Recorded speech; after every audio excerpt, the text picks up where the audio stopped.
Hello my happy people, today we're going to talk about shooting in manual. I got a lot of questions lately about shooting in manual and how it works. I think a lot of people are still very scared about shooting in manual, but actually it's not that hard. So today we're going to talk about the ISO, aperture and shutter speed, and we're going to do like very short and sweet. So are you ready? Let's go. So when I got my first camera, I was very happy and I was thinking like, oh, I will get those beautiful pictures I'm seeing all around me. And I started to shoot and I was very disappointed because I didn't get the picture I wanted. So yeah, and I was thinking like, oh, what am I doing wrong? What's my problem? This is stupid camera. The camera is not doing what it's supposed to be. And actually the camera was doing exactly what it's supposed to be because I was shooting it automatically stand. And yeah, the camera thinks for you and she thinks like, yeah, my camera is she by the way. And she thinks like, this is how the picture would look like and this is the best picture it can make. But then you have the manual. And the manual is like seriously an eye-opener. When you start shooting in manual, you will never ever go back to automatically, because you can decide and how the picture will look exactly the way you want it. So first of all, we have ISO. ISO is as simple as it can be. The higher you go with your ISO, the more lighter your picture will be. So the more brighter it will be if you go up with your ISO. Then you have your shutter speed, and your shutter speed is always the click you hear in your camera, which I love the sound of it, by the way.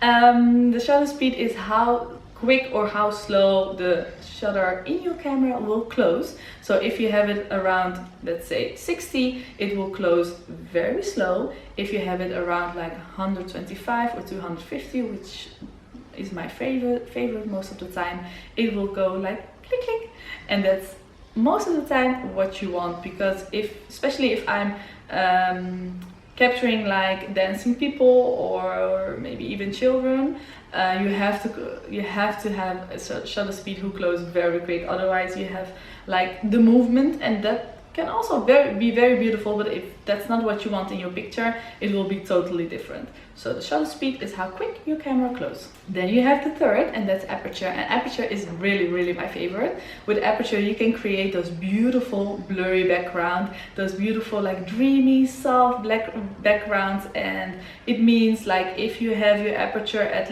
let's say 2.0, I will be very sharp if I was the model, and behind me it will be all very blurry. If you have 5.6, so the higher you go, the sharper everything gets. So I will be sharp and the background will be sharp too.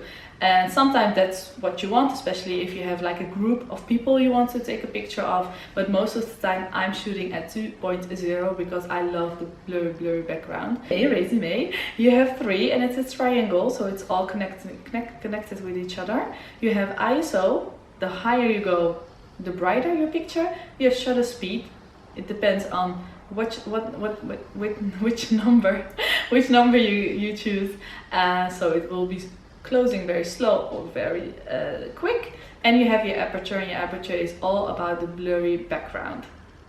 So those 3, if you change something, it automatically like connect to each other. So if I have my shutter speed at 250 and I change my aperture from 2.0 to 3.5, my picture will get a little bit darker.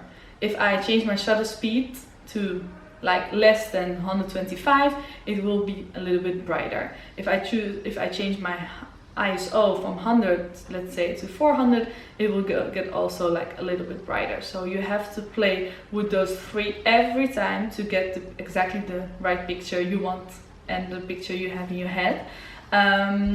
So basically, yeah, that's it. I'm not gonna make it very long because it's all about practicing. I wish I could give you like the answer right away and you have it and you can grab your camera and you make amazing pictures. But in the end, it's all about the photographer, and it's all about the one who's standing behind the camera. So if it's daylight and you have like the time to go out and play with manual mode, I will highly recommend it.